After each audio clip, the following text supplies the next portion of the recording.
everyone. I want to welcome you to this panel, which is titled The Power of Illustrated Storytelling. We have a great group of panelists here, and I'm just going to introduce them one by one. First, we have Usman. Usman Malik's award-winning fiction has been reprinted in several Best of the Year anthologies and translated into several languages. He's the first Pakistani to win the Bram Stoker Award and the British Fantasy Award, while being a finalist for many others. He recently published his first illustrated anthology, Midnight Doorways, which went on to win the Crawford Award. Then we have Ikroop. Ikroop Sandhu is a graphic novelist based in India. She has a diploma in visual studies from the Vancouver Film School. Her work focuses on the feminine capacity for knowledge gathering, storytelling, and reflecting.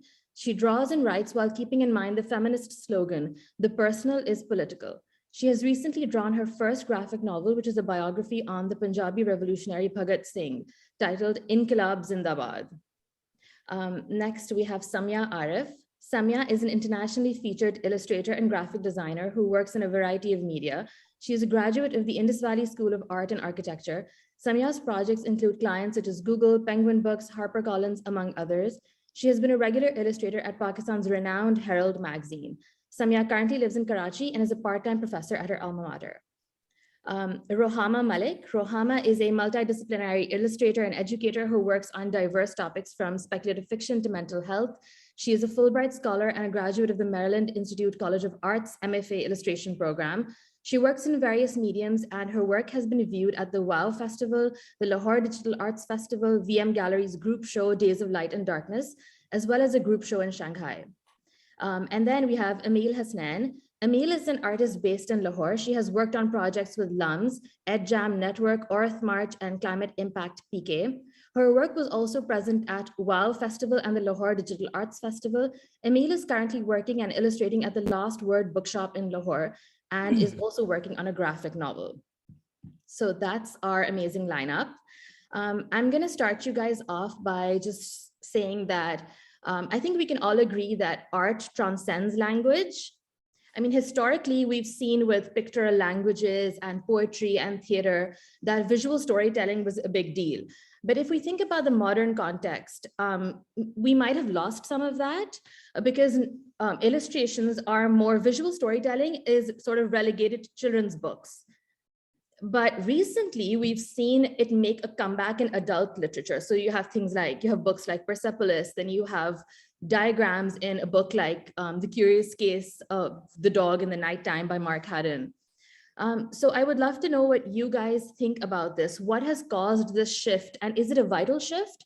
Alice in Wonderland, in Lewis Carroll's book, she said, what is the point of a book without pictures? So what do you guys think? Is it extremely important to have illustrations, especially in adult literature? Would anyone like to start us off?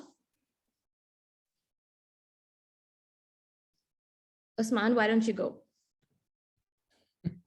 I was hoping not to go first because as the and festival. Can you guys hear me okay? Your voice was breaking up, Usman. Okay, is it better now? Yes. Unfortunately, internet connection in Pakistan is always iffy. So, one of the ways I think about illustration and illustrative storytelling is, I think about it in this way. Well, two ways. One, and they're both interconnected. One is, even 45,000 years ago, we had cave drawings, right? In La Pasaiga in Spain, or in the Great Cave of the Bulls. We have 40,000-year-old drawings. Some prehistoric person felt obliged or inspired to actually make these drawings, and then possibly take the finger of his little boy or girl and pointed to the cave drawings and showed them, this is the way the world is, this is the way life is, right? And you can capture it. And if you can capture life in that way, you can control it. You have power over it.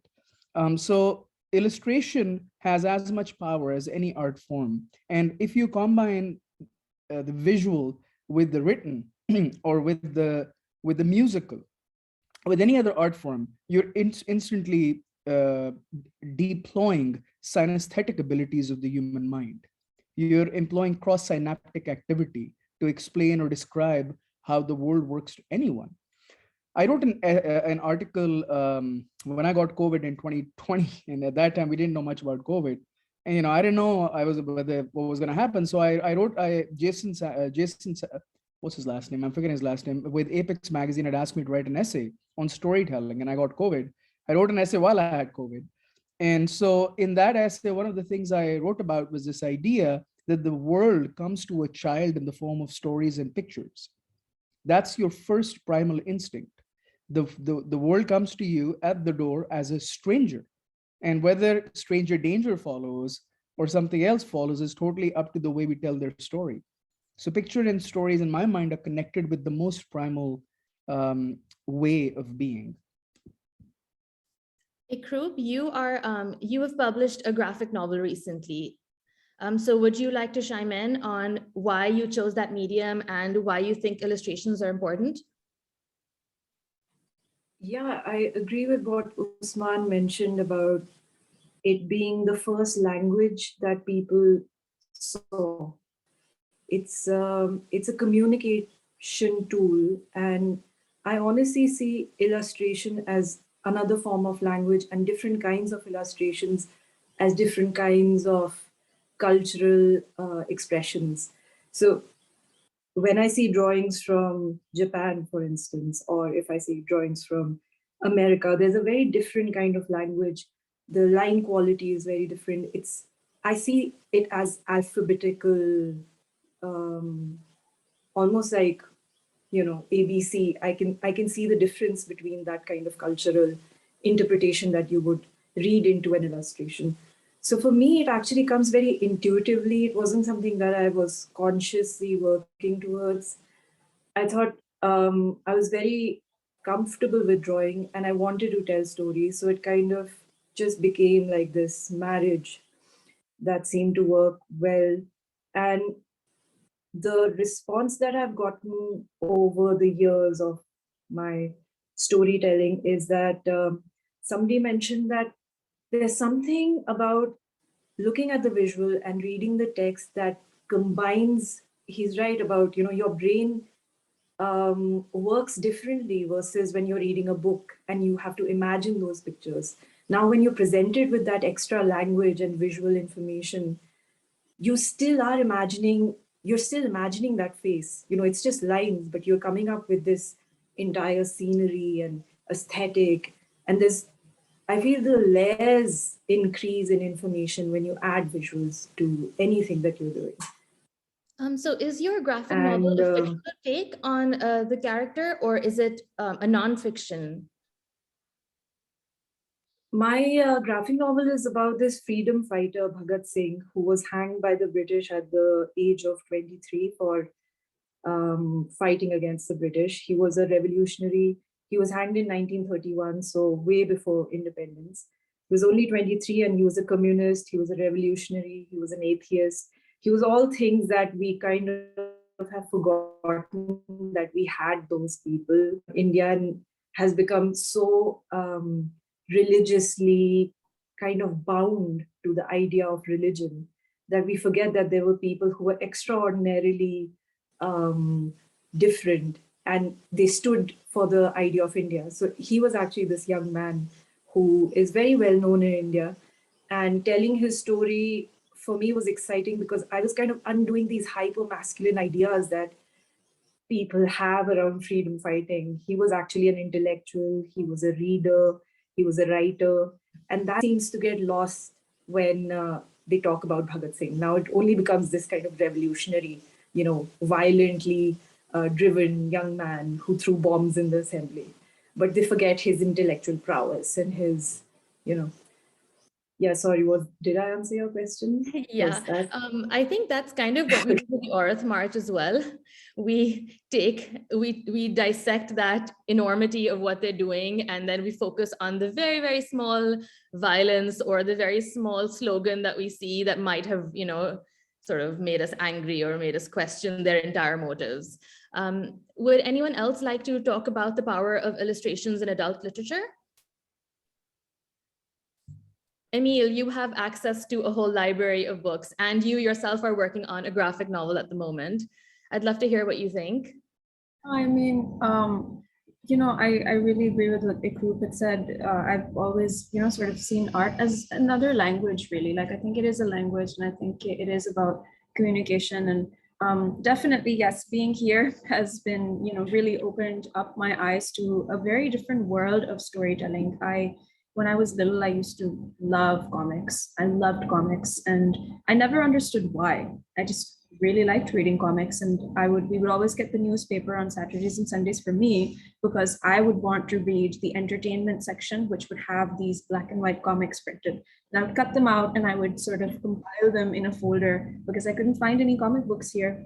And I realized, even as I grew older, the stories that I always remember, the stories that are very memorable to me, that I retain or that I enjoy the most, are stories that I can see. I think we're very visual creatures. I think humans are very visual. I think it's very natural to us. And I think even when you're reading words, it is what you see in your mind that the words are able to sort of show you. And I think that illustration is just a translation of what's already in here. So for me, illustration is more so maybe like an aid, or like the group said, an additional language to the words that you're reading. I've always I've been very inclined towards sort of keeping them both together. So I'm still studying, I'm still a student, I'm about to graduate, and my parents didn't want me to go to art school. I was very bummed out. Okay, oh no, how am I going to study this on an academic level? But I, tried to take the opportunity and still slide in certain illustrations in my academic papers, would ask people for permission. Okay, could I please add an illustration to this paper? And I realized that they actually, it definitely added more depth to the paper. It created something completely different. And I see that with a lot of other work that I've also read. There's some brilliant graphic novels. You've already mentioned Persepolis. Persepolis is a fantastic example of just these tiny little comics that tell you such a devastating story. So I think illustrations are, I think they're a very inherent part of us. I think it's very natural to us. We see it in our minds, and then we translate it onto paper. So I think it's very intrinsic to me, at least. I think it's very interesting that you mentioned that your parents didn't want you to pursue art. And I think there's a lot of facets of art that we're still learning to take them seriously. And I think digital art is one of them. So for a long time, I think digital art wasn't on par with fine art. And even illustration might not have been on par with other kinds of visual art. But again, that's something that's changing. Do you think technology has a role to play in how this has been changing this perception? Samya, would you like to shed some light on that? By technology in terms of what? Like all kinds. So it could be social media, for example. That's the platform. Or we could talk about how much AR, VR, and these kind of immersive realities or superimposed realities have changed things. Even video games these days are so clear that they could be movies. They could replace movies. They're so accurate. True. It's definitely changing. I think I've been working as an illustrator for the past 12 years now, since I graduated. And I think I was solely able to work as an illustrator from the past 6 years because there wasn't, but when I graduated, the market for illustration was still starting to grow out in Pakistan. And, illustrators were emerging. I think we did have one-off illustrators before that as well, but it wasn't such a sought after field or something that, people my age at that time felt that they could, start or base a career in. But it's definitely changed. Social media, like you mentioned, I just wanted to be clear in what terms we were talking about with technology, but that's been a huge, it's a huge platform for us to sort of create work and put it out there and be acknowledged for the work we're doing, and also be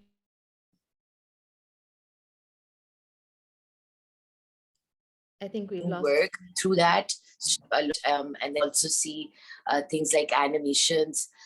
There's an amazing Lahore-based studio by the name of Puffball Studios, and they've been doing amazing animations over the years on really sensitive topics that range from, I think, blasphemy and, things that are very important and relevant to Pakistan today. So you see that happening. And in terms of AR, and I'm not very well versed with that side of the technology, but you see it around you, because my first job was at a digital agency, so I should know a little more about it. But yeah, it's definitely taking, importance. And I think people are starting to realize, at least in Pakistan, because as an illustrator, you often don't get recognized by the fine art, the industry of fine arts in Pakistan and fine artists as a whole.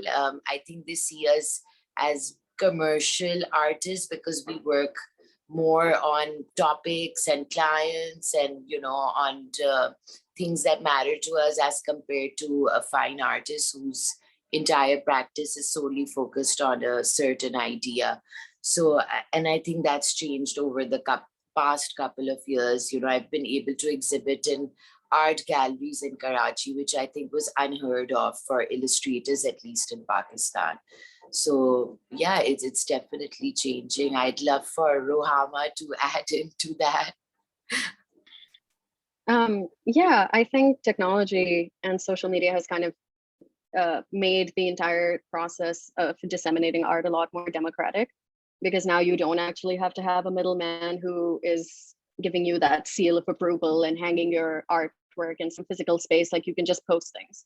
And I think that's really helped helped illustration grow as a medium, as a form of expressing yourself within Pakistan. Like, there's so many young people out there who just have Photoshop or an iPad or something relatively inexpensive, and they're just drawing. I think Aurat March, the Women's March, is something that really helps display just how many young people are now illustrating for themselves, because that's when you get this flurry of posters, and they're all varying skill levels, varying topics being covered and things like that. So I think that's really, really cool that that happens now. And there's absolutely a divide between fine arts and illustration still. When I was in grad school in America, even over there, the fine arts kids were very like, oh, you're an illustration, how cute. And it didn't matter that, the program had produced some of the top illustrators in the world currently. It's like they're graduates of this program.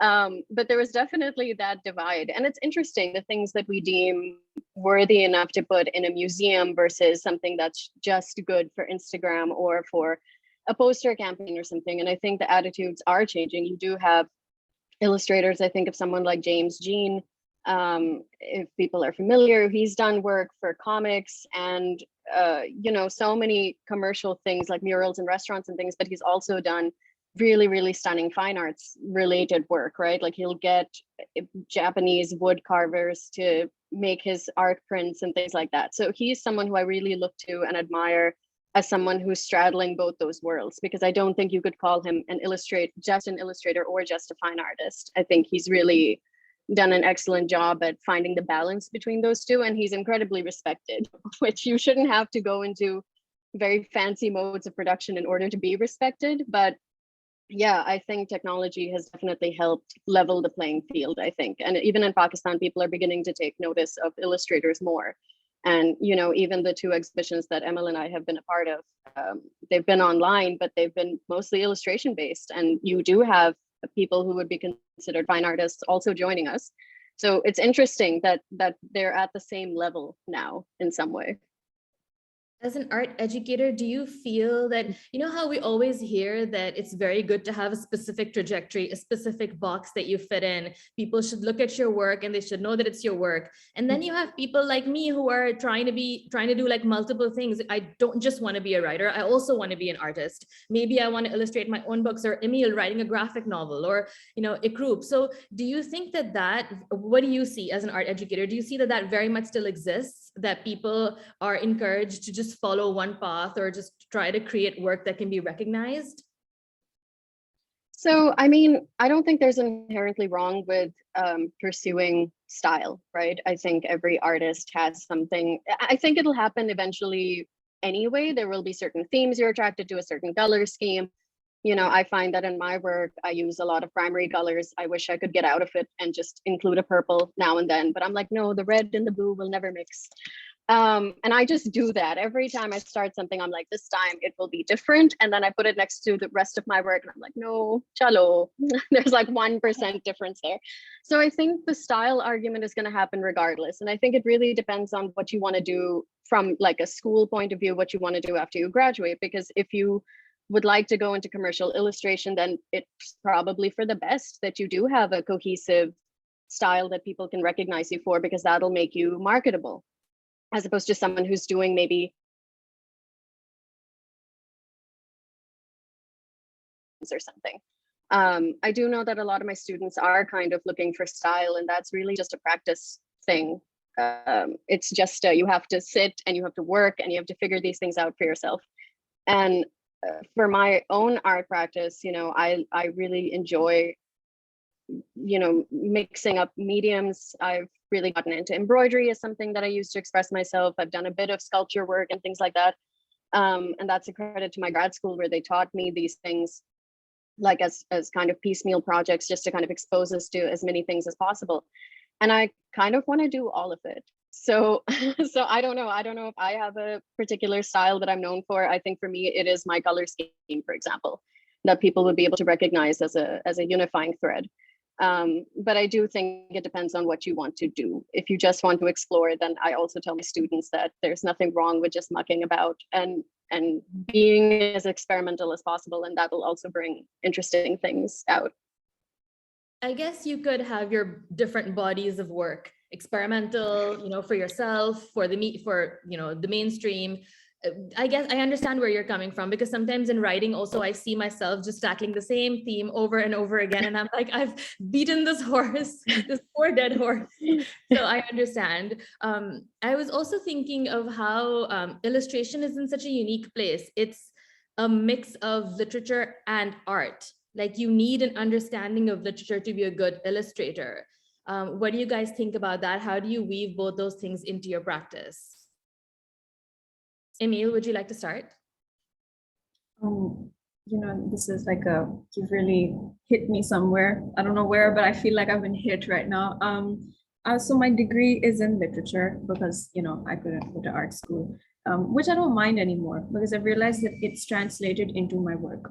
I've realized that all the things, all the stories that I've read, all the work that I've been exposed to, all the different sort of texts that I've read. I've read a lot of Urdu and Punjabi texts as well. There's a lot of different sort of, prose, poetry, theater, a lot of different things that I've realized have seeped into my work. And I think that I'm very grateful, actually. I think if I didn't like to read, I may not have been a great illustrator. This is a personal, so I don't think it's necessary. This is just a personal sort of observation I've made about myself, because I am very big on Easter eggs. I love adding Easter eggs to things. I love adding little hints, little references to other texts, to other artworks. So there was a print that I had done. It was an isometric illustration, and I wanted to include as many different elements from different texts, from different events that were happening, from different artists. I remember there's a certain poster I'd seen of Shazels, and I've made like a tiny little mural of it inside my illustration, because it was something that I thought added more layer and more depth to the overall illustration. And so for me, I think literature or really other forms of art, then, because I see literature as just another kind of an art. So music or, dance or, film, I think all of these things, the more that you sort of take them in, the more you study them, I think they definitely improve your craft, your illustration, or whatever form of art you may have. So I think for me, yes, literature has been it has played an important role in sort of helping me learn and evolve my art style, different things that I explore. Because we're humans, we're always learning. I think we develop we develop skills over time. Our interests change a lot. I think reading and studying literature or different art, it helps us to sort of see our life trajectory as well. Where am I going? What do I like? And that, I think, just translates into our work. So that's just my based on my personal experience. Ikroop, a lot of research must have gone into doing justice to the character that you picked. So did you find this combination working for you as well, the need for literature in order to bring your illustrations to life? Hi, sorry, yeah, it's a little noisy here. We're in the middle of a storm. So like what are the odds? Yeah, definitely storytelling and literature and illustrations. I mean, it all kinds of sits really well together because reading is what kind of built that idea of patience that you need for illustration for me. So I agree. It was that practice of sitting and reading books after books after books that would kind of make me want to sit and draw with the same kind of shiddat, the same kind of focus.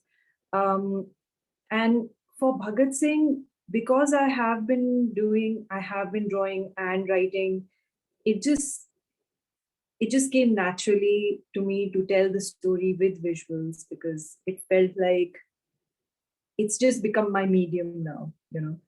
Now I don't separate literature from the drawings. Also because one has been reading some amazing stories in the past few years, like Alison Bechdel, who won the, I think, Eisner Award. What's it? Her books are rich, like very rich with stories and language, and it's lots of words, but she marries the visuals with them in such a lyrical and comfortable way that you don't separate the two. So it's become a part of my, I guess, journey. But when I was reading about Bhagat Singh, when I was researching Bhagat Singh, there was a lot of historical texts that I had to read, a lot of biographies. And invariably, there were bits, scholarly, academic papers that I was reading, but I was like, wow, I wish there was an illustration to go with this visual that he's talking about. And I was like, oh, wait, I can do that, because immediately it changes the way you would consume history. I mean, when you see a historical film versus when you read a historical book, and then if you have this in between where you have the pictures along with the text, you can spend more time with it and you can study it. Like she just mentioned how she had added layers and bits and like those extra bits for the viewer. That is the enchantment of looking at the, illustration. It's like, oh, I can read so many other things and I can probably interpret, this is like code, feels like a code. Yeah. That's Usman, you tweeted about recently acquiring a set of the Arabian Nights. Was the original set illustrated?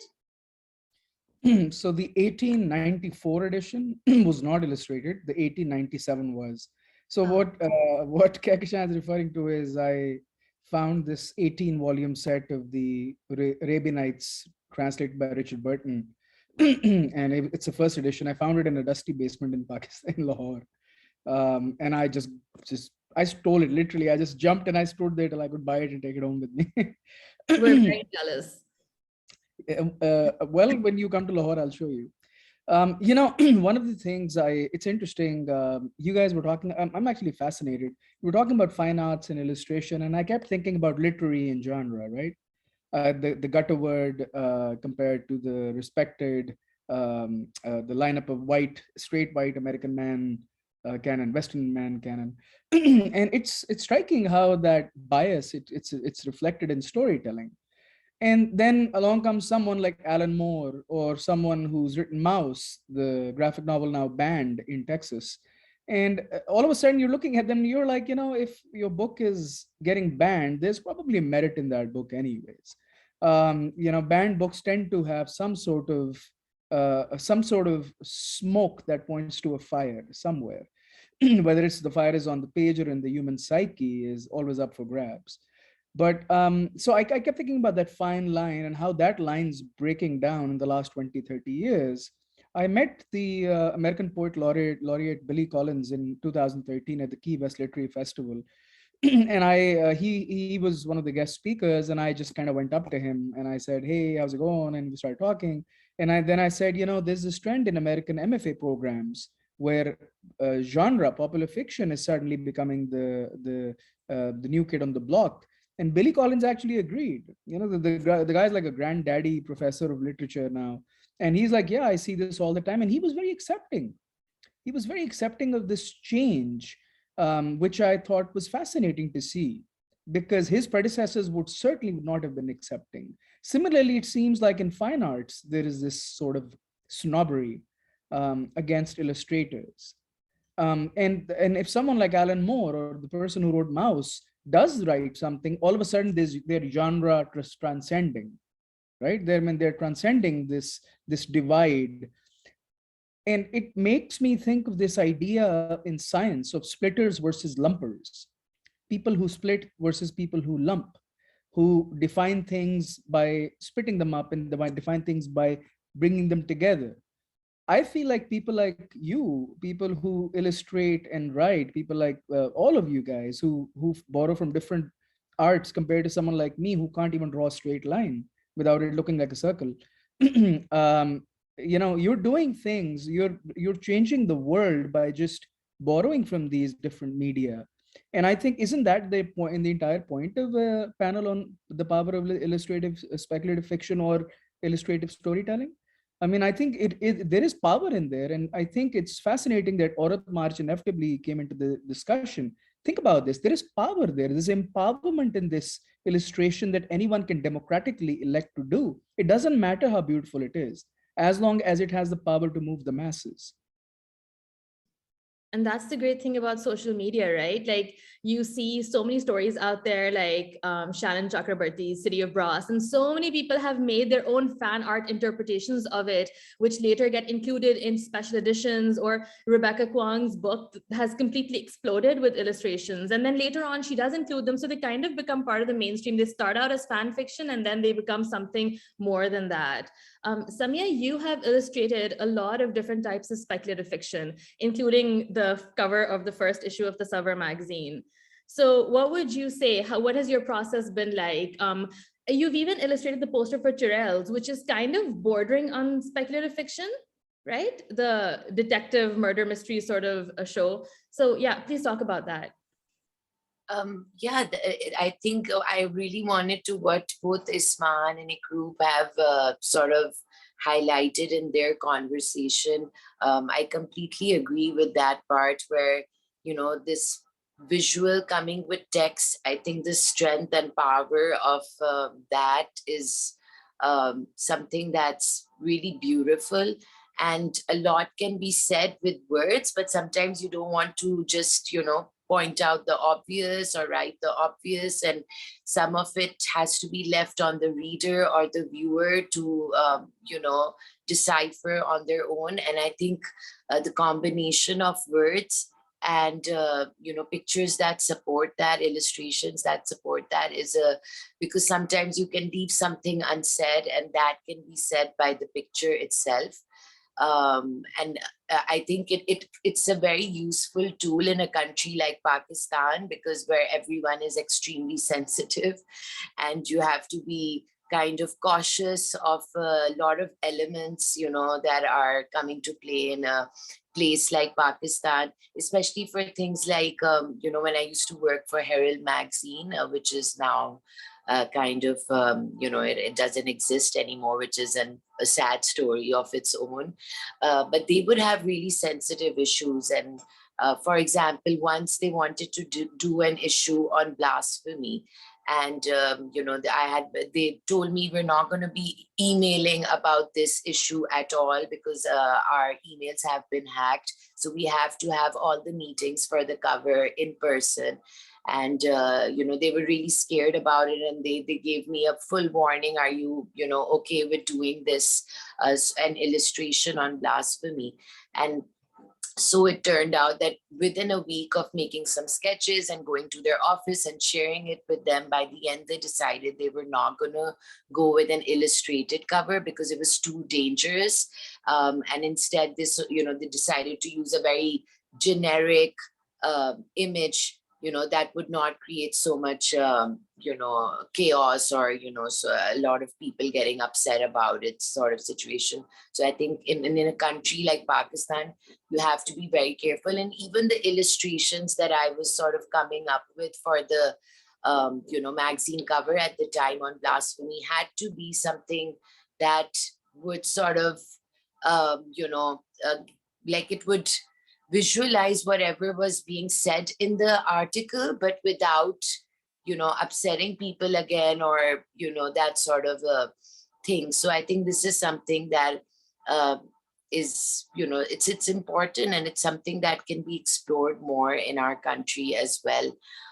But yeah, coming back to the book covers and the posters that I've gotten to do for some of the series and films from Pakistan, I think it's really interesting, because you're reading a book or you're watching something, and then how do you sort of sum that up in one image? Whereas in a graphic novel, you have multiple pages and each page is telling a certain story.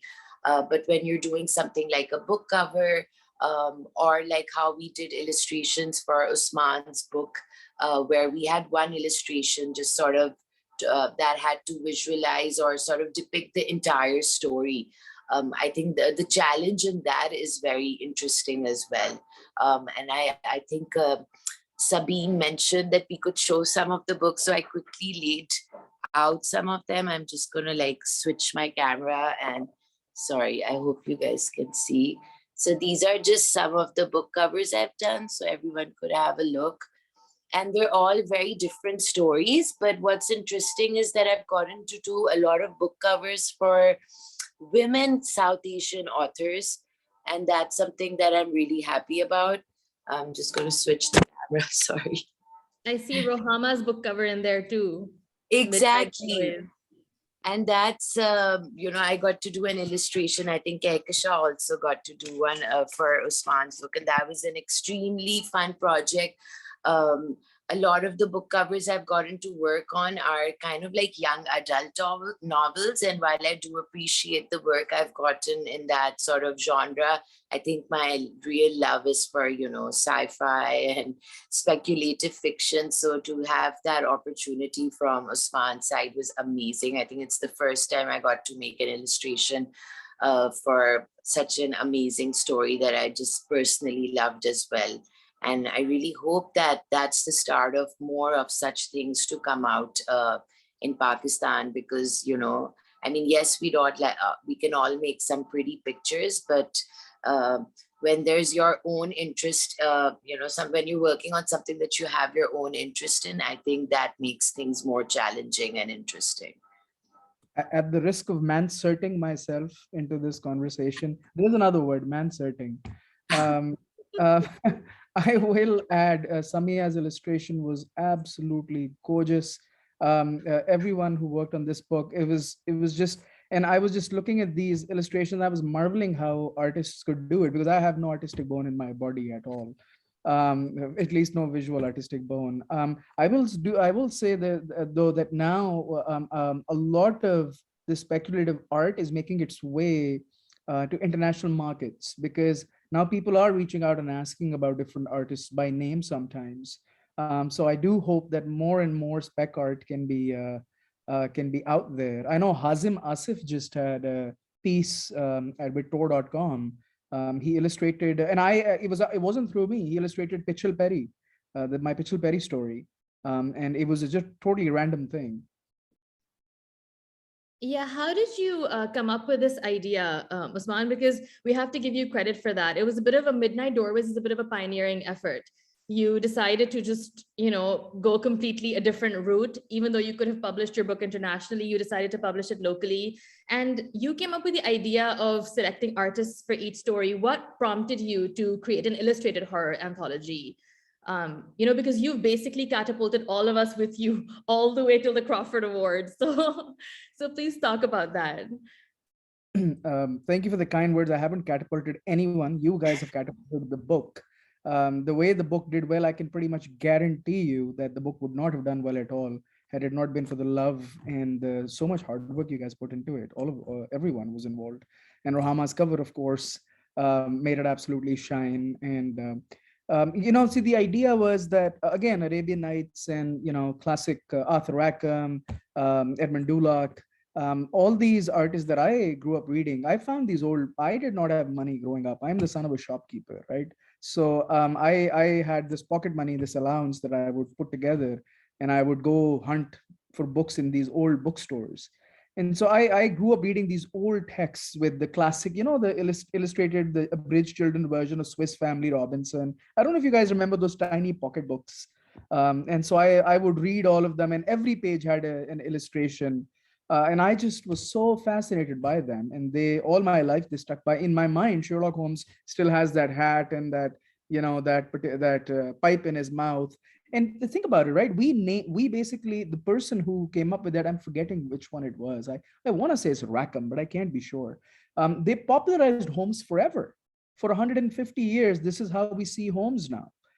So that sort of love, when I wanted to do this project, in my mind, I actually had specialty presses in mind. Like in the US and the UK, we have Earthling publication, we have Centipede, we have Subterranean. Kehkashan is now an expert on all these names because she is working with Clarksworld in these markets. But now, these specialty presses who do these beautiful chapbooks and these illustrated anthologies. So I was like, great, that's great that they're doing this. But I know in Pakistan, I see this all the time. We have such amazing people. What if we took this book, for every story, we had a different person. So if we could do an entire spectrum of speculative art.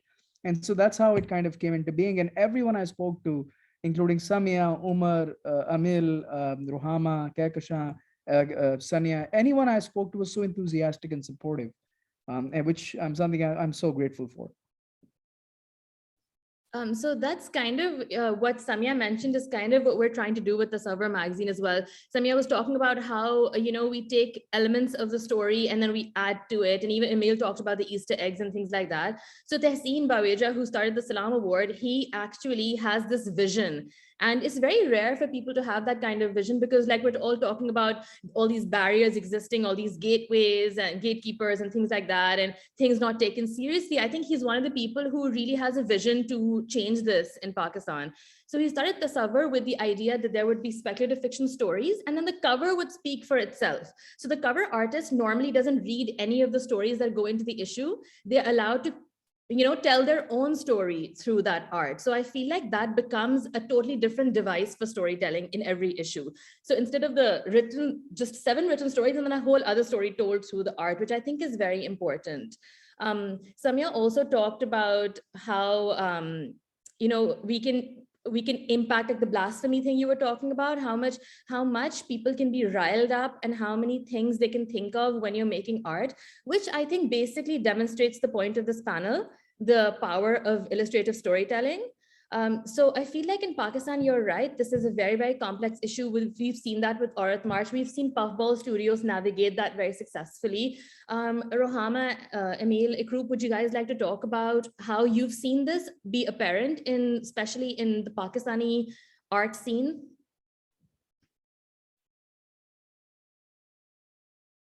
Anyone can start.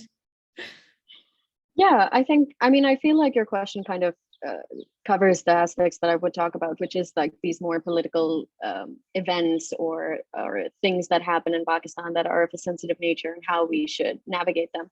But I think also that is, as others have mentioned, that is the power of an illustration. It can actually be quite subversive depending on what you do.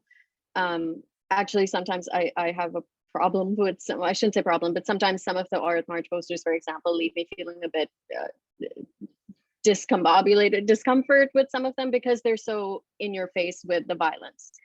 And so I feel uncomfortable seeing them. It's not what I would say the most subversive way of speaking about very serious things. And so I really admire and respect people who are able to do that successfully. Because I think to draw a violent image or to draw something very on the nose is, it's fairly simple. But to actually spend time with the topic and to figure out how you could depict it in a way that won't get you in trouble or it won't harm the people who you're aiming to represent through that image, right? I think that's something that's very important. That is my only critique of some younger illustrators who I think perhaps haven't had those conversations or haven't reflected on it, because these are very charged issues and it makes absolute sense that you would want to talk about it in a way that shocks the viewer and makes them go, whoa, that image really moved me. But I think also the more shocking, like it plays a certain role. But then I think that when we talk about the backlash that these sorts of things get, it just very much becomes focused on that one image, which could have perhaps talked about the same thing, but in a more sensitive way, and made it more interesting also for us to be able to then dissect it. That, then that's where the symbolism in an image comes in, right? The colors you use, the way, the patterns you've maybe included and things like that, and how you're talking about these things. So yeah, I think art definitely, and illustration has the potential to do a lot. Like we've spoken about Mouse. I think also of Joe Sacco's Palestine, for people who have read it. It's, it was hailed as a journalistic effort because he is primarily a journalist and cartoonist first and foremost. And the way he was able to depict the cramped living spaces and things. And, if you study that book, he's done it because he's really made the compositions very, very congested. The characters are very much sitting practically on top of each other. There's huge text blocks that take up half the page sometimes because there's so many stories that he wants to tell. But also it just gives you that feeling that these people are trapped within these small areas and they can't move around and things like that. So, and that's not something that perhaps the text will explicitly talk about, but it's something that you as a viewer get just from looking at it. Right. And it's the same with Mouse and with all of these things where, Mouse was the first graphic novel to ever win the Pulitzer. And suddenly you had what we were talking about, the division between fine art and illustration. So in comics, it would be like lowbrow comics versus graphic novels or something. You had that kind of barrier breaking because now you have something that's talking about real life events by using the allegory of, Nazis as cats and Jewish people as mice.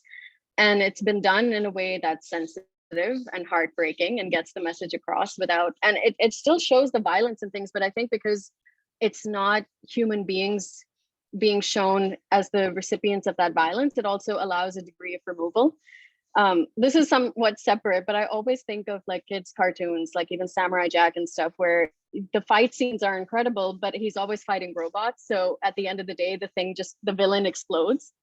And I would always be like, oh yeah, because they never drew them as robots. It was never with nuts and bolts and things. It would look like a person, but I'm like, oh yeah, it's a kid's cartoon. You actually can't show, blood and guts. So it's easier to think of it as a robot that's just exploding. And then the story continues. I've lost my train of thought a bit, but that is my. It was such an interesting monologue you were on. We were all gripped. Don't worry at all. I was actually thinking about what you said in the middle about how some people end up creating a bit more posters that might be a bit more violent or a bit more provocative.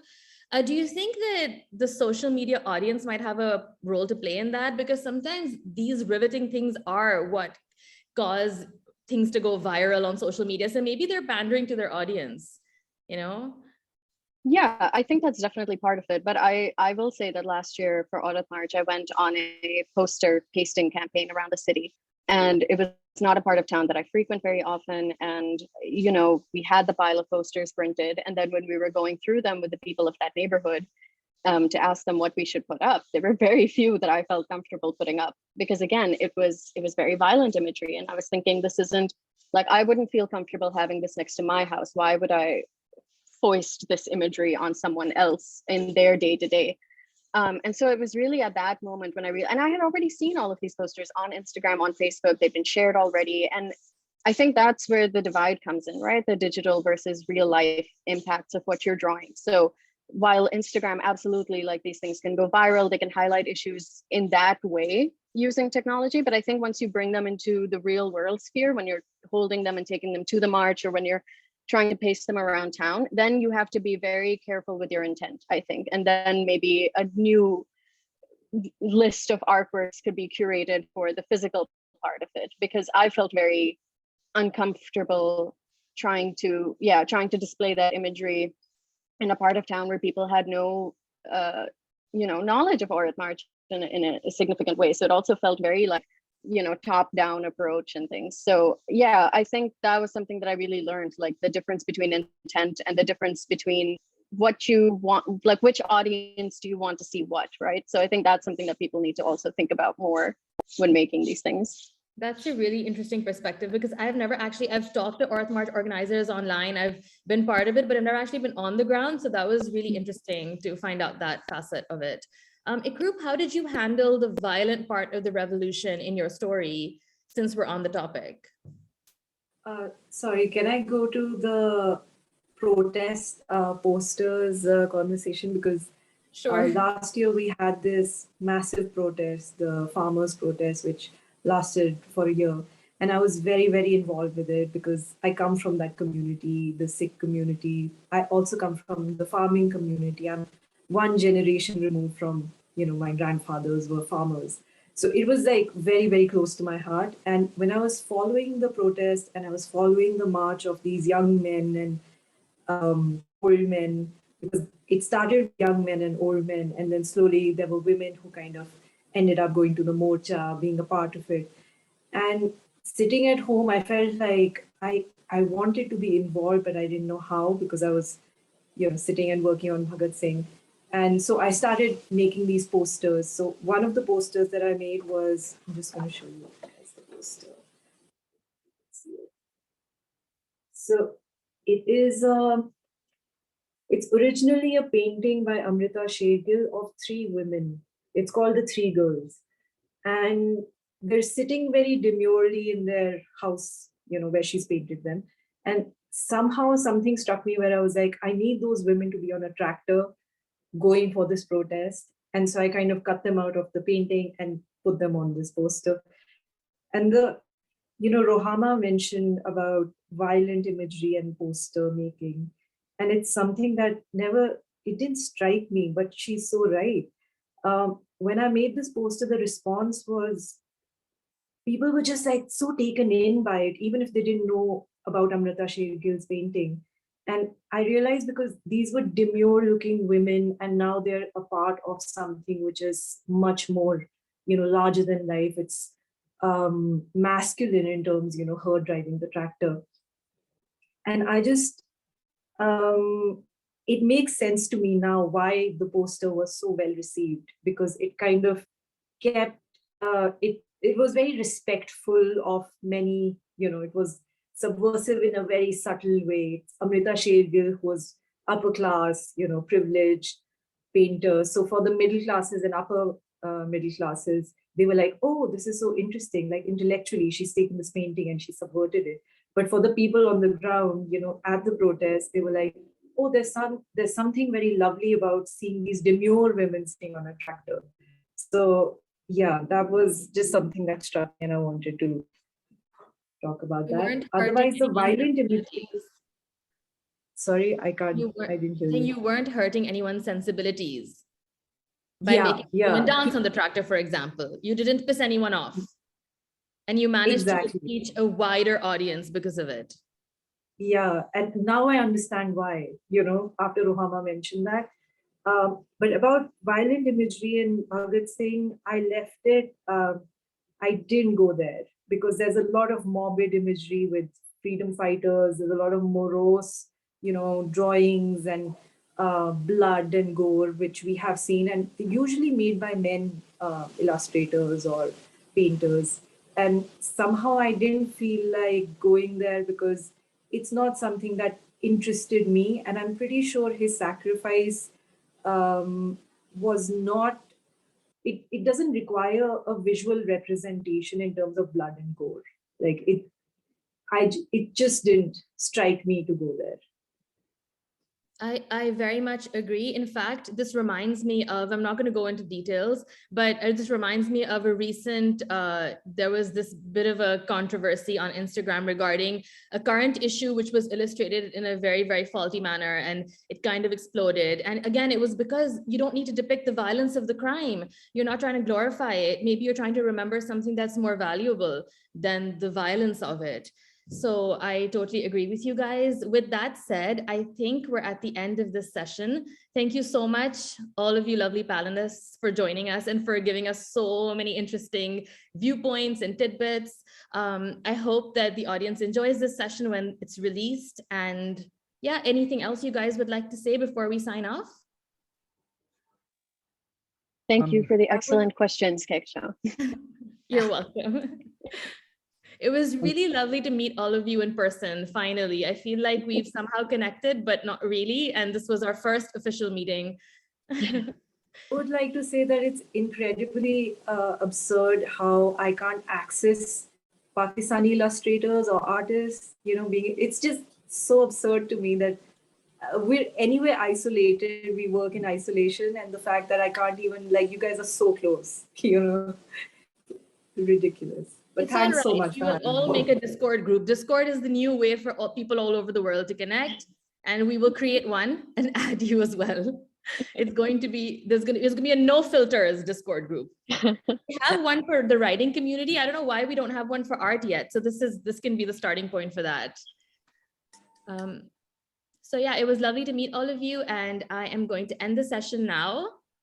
I hope to see you all again very soon. Usman, I'll be seeing you on Saturday anyway. So thank you so much for doing this, Kehkashan, and everyone. All Thank right. you. Bye. Bye.